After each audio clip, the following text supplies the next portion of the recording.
Antes de começar esse corte, curta, comenta e se inscreve no canal, beleza? Já fez? Já fez mesmo. Então vai. Tem uma coisa que eu também tava querendo destacar, uma pauta que eu queria destacar, deixa eu ver se eu... Rapidinho, que eu acho que... Eu já falei que virou o meu xodó nessa Série A, que é o nosso queridíssimo Mirassol, né?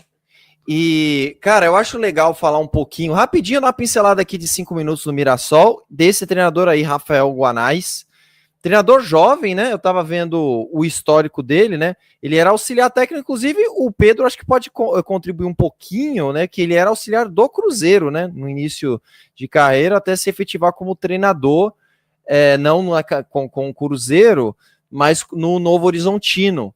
Ele que tem trabalhos interessantes nesse início de ter carreira como treinador. Eu tava vendo aqui que ele foi o time que subiu, né? O Operário do Paraná para a Série B, né? Ele fez a melhor campanha na fase de pontos corridos e depois na fase final ficou em segundo do grupo e classificou o Operário para a Série B, disputou a Série B também com o Operário, chegou a treinar o Atlético Goianiense e agora chega o Mirassol meio que para apagar incêndio, né? O Mirassol que junto com o Bragantino até se classificou para a fase final do Paulista, mas era meio que dado que, né, teve uma sequência de resultados negativos.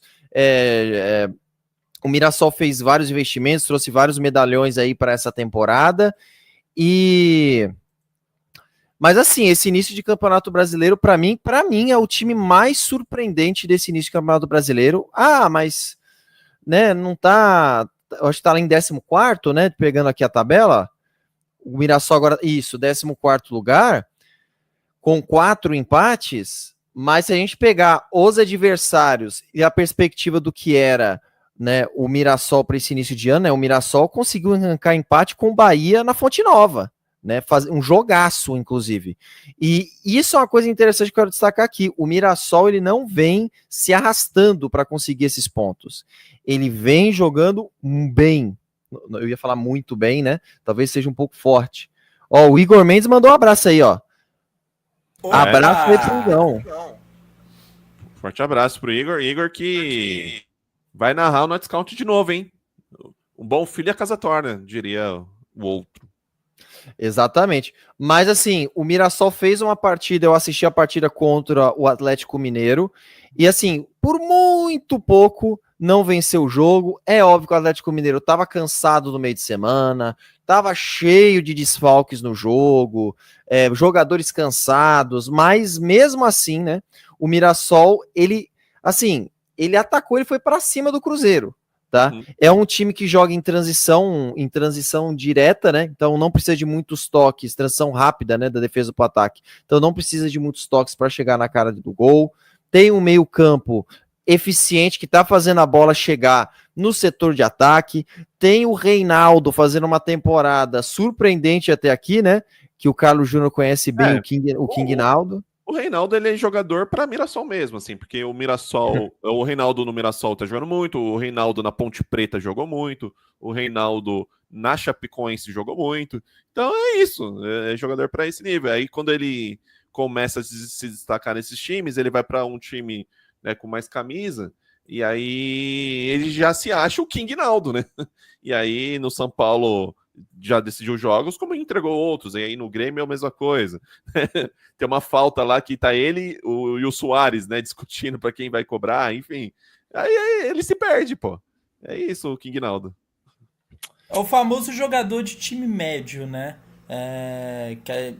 Que a gente vê, por exemplo, joga uma temporada absurda no Vitória. Sabe um outro jogador, eu até lembrei, o Carlos vai lembrar também, David DVD. Em 17 ele faz uma temporada muito boa no Vitória. E aí ele vem pro Cruzeiro, fica em 18 e 19, não arruma porcaria nenhuma. Vai pro São Paulo, não arruma porcaria nenhuma. E, enfim, e do Vasco tava rendendo legal. Né? Não que o Vasco, obviamente, né? A gente momento sabe do Vasco, da história, né? O momento do Vasco faz com que é um momento médio, vamos dizer assim. Mas você pediu para eu destacar sobre o Rafael Guanais, o Arthur.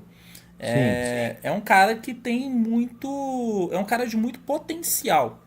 Sim, ó, o Lucas falou do Pedro Raul. Melhor exemplo pro futebol atual. Pedro Raul, perfeito. Né, jogou absolutamente nada no Corinthians e tá comendo a bola no Ceará. E eu acho que isso vai muito também da questão da pressão, né? Querendo ou não, times com mais camisa, quanto mais pesada a camisa, mais pesada é a responsabilidade. Então, isso também influencia no desempenho dos atletas, sem sombra de dúvida. Mas falando do Guanais, você falou do acesso dele com o Operário para a Série B, ele é meio que rei do acesso, na verdade, né? Até a gente, guardadas, obviamente, as devidas proporções, dá para fazer uma leve comparação com o Phil Parkinson. Que ele foi contratado para a comissão permanente do Cruzeiro em 22, né? Ainda na transição do Ronaldo, mas foi justamente porque ele tinha acabado de subir com o Tombense, né? Ele sobe da C para B com o Tombense, e aí dá a base, né, para o Tombense ficar ali, ficou 22, 23 e 24 na Série B. E também, se eu não...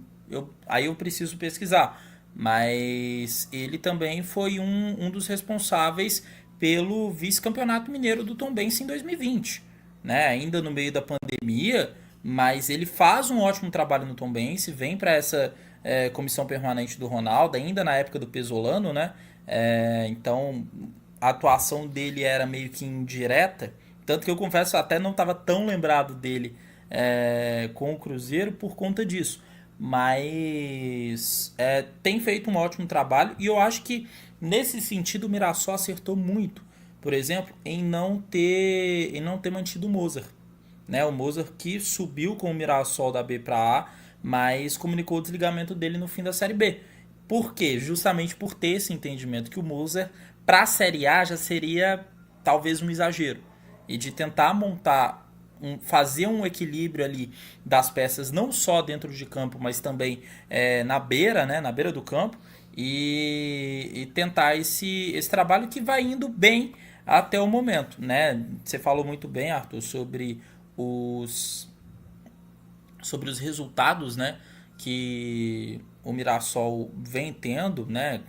O empate com o Atlético, o empate com o Bahia, a goleada no Grêmio. Empate com Juventude no Alfredo Jaconi. Sim, não, eu falei também em relação do jogo com o Cruzeiro, que apesar da derrota foi um 2-1 em que o Mirassol vendeu caro a derrota, e pelo menos até o presente momento o Mirassol vai ser esse time de vender caros resultados, sabe?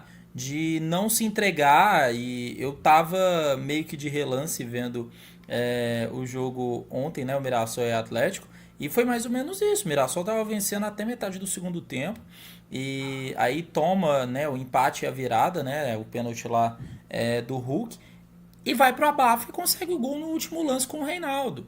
Então dá pra ver que a perspectiva do Mirassol daqui, pelo menos, vamos trabalhar pelo menos até o Super Mundial, que vai ter... A gente sabe muito bem que quando tem essa pausa no meio do ano, o campeonato em 90% das vezes muda bruscamente, mas eu sinto que o Mirassol vai trabalhar pelo menos até o Super Mundial, de se manter nessa faixa ali 12º a 16º, 17º, dependendo do Campeonato Brasileiro, para entendendo também a sua realidade, né? Porque todo mundo sabe, a briga do Mirassol não é G6, não é meio de tabela, é brigar para não cair. E se não cair, é um título, é o centenário do clube. Então, se manter na Série A, com certeza vai ser algo fundamental.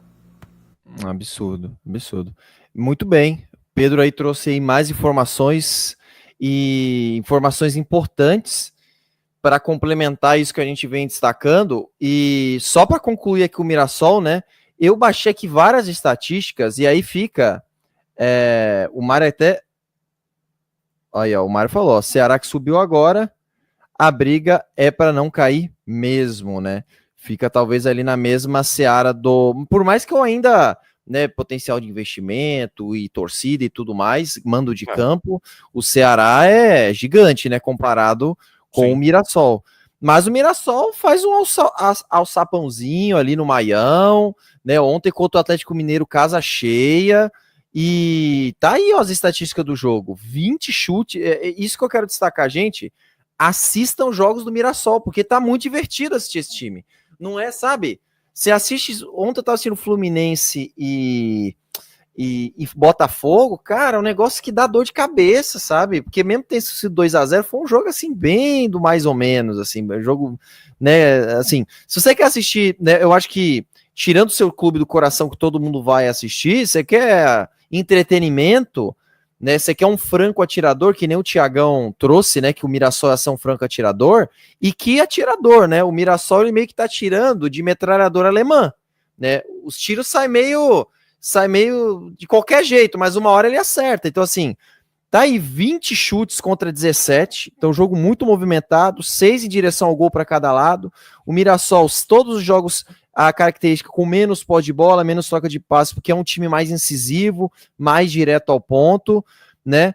E dá para apresentar aqui, ó, eu trouxe aqui o do Atlético Mineiro, mas eu aproveitei para fazer o download aqui de outras estatísticas de outros jogos, aqui, ó, por exemplo, ó, contra o Juventude, 19 chutes do Juventude contra 25 do Mirassol, gente.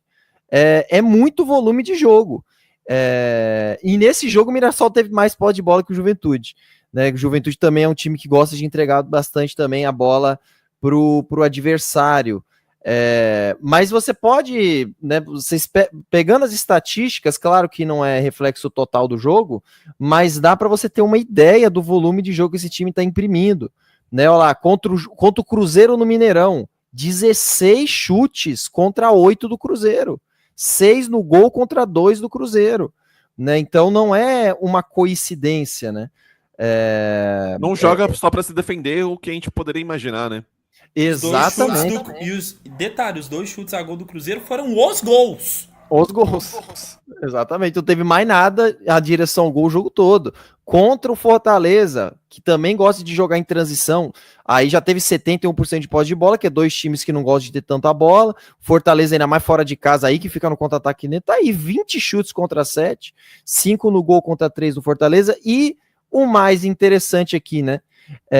Dessa análise aqui que eu tô trazendo, só para concluir, para a gente também não ficar no Mirassol o tempo todo, na vitória contra o Grêmio, aí ele teve menos chutes ao gol, mas também 11 contra 16 do Grêmio, o Grêmio tendo que correr atrás do resultado, porque ele tomou o gol no início, e aí que veio a goleada nos contra-ataques, mas também em nenhum momento deixando de jogar contra o Grêmio, né, e ficando ali numa proposta mais no contra-ataque, com menos posse de bola, mas atacando muito, e buscando o gol o tempo todo. Então, fica aí, né? Trouxe essas estatísticas e acho que finalizo por aqui essa análise aí, esse merchan gratuito que eu tô fazendo aqui do Mirassol pra galera tá acompanhando, que tá bem interessante.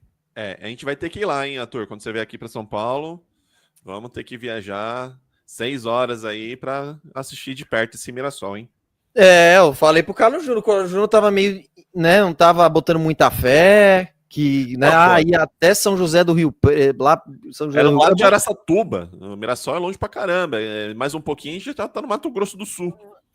Exatamente. Mas São José do Rio Preto deve ser interessante, cidade histórica, dá pra dar uma paradinha por ali antes de ir pro jogo do Mirassol, né, que Mirassol não deve ter muita coisa mesmo. Mas é que o São José do Rio Preto tá até um pouquinho depois, o Mirassol tá mais ali, eu fui ver depois, do lado de Araçatuba, que é longe pra caramba também.